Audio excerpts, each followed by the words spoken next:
Here we are again on IsolART Island, and I've got my piece of paper, and I've got me, and I've got a pen. What we're going to do today is we're going to do something that's just a bit of a jump from a 5-pointed star. We're going to do a 7-pointed star.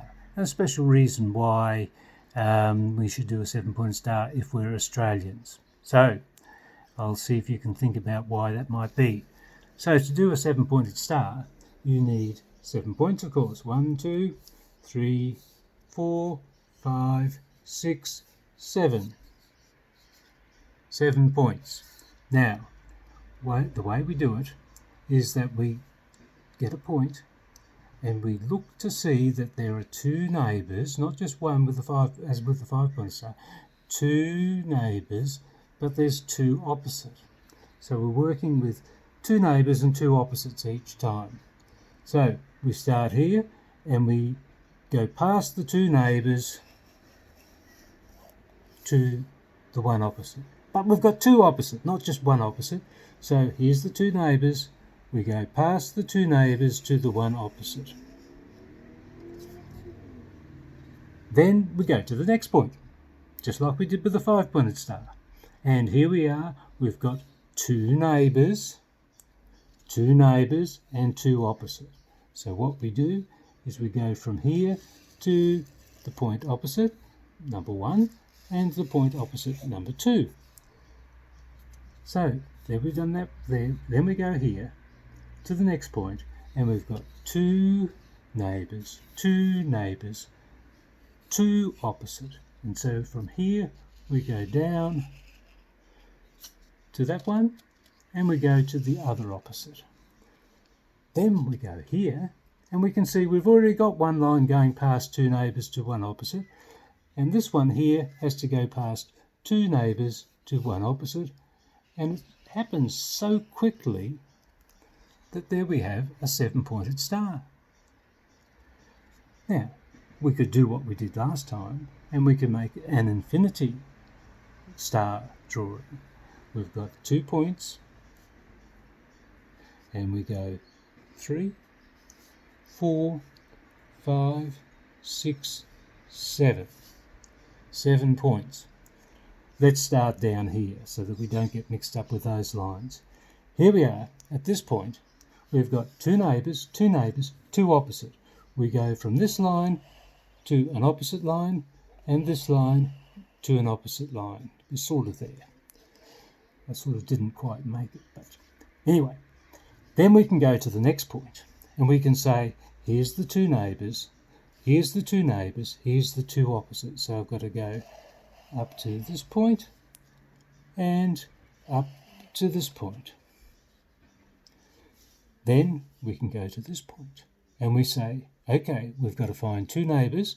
So here's two neighbours, this point, two neighbours, so we don't go to there, but we've got two opposites. So we take a line across here to this opposite one, and a line across to this opposite one. So we've done 1, 2, 3 points.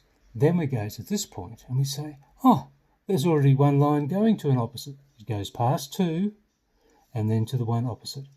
Then this one has got to go past 2 to the one opposite, and you've got another 7-pointed star. So why do we have to know something about a 7-point star? Well, it's simply because Australia has a flag, and on that flag there is the Southern Cross, but there's also a 7-pointed star. Now the 7-pointed star, what it does is each point stands for something. 1 point stands for New South Wales. I've got to do this back to front because I'm doing a selfie. W's fine. Then for Queensland, and instead of doing the line that side, I've got to go that side to do the Queensland to make it work. Then there's Western Australia, and Western Australia, it's not so hard to do those letters back to front. Then there's South Australia, but what I've got to do is I've got to go back to front S. And that's right then. South Australia. Victoria, that's an easy one. then Tasmania, and then we've got one last point, and that's for the territories. Now, the main territories are Northern Territory and Australian Capital Territory. So we've got the two 5-pointed stars. We could do something to make them stand out by colouring them. We could colour them all one colour and go and make it nice and even. We'll try to be even and have it as one, what we'd call solid colour. But we could also think about doing dots as another way of adding colour to a shape. We can think of other things, maybe like stripes. Think about the sort of patterns you might see on clothing. So stripes you might see on clothing, you might see spots or dots, you might see pattern of V's. You could make up all sorts of different ways in which you can add colour to a shape. So we're doing two things today. It's looking at the 7-pointed star and also thinking about doing different ways of colouring. And I've just used the same blue, but of course you could say do circles, and this time you could be using different colours. So have an experiment and try to see what you can do to make a star sparkle more. 7-pointed star for Australia on the flag with all the different states plus one for the territories. That's bye from IsolART on now. See you next time.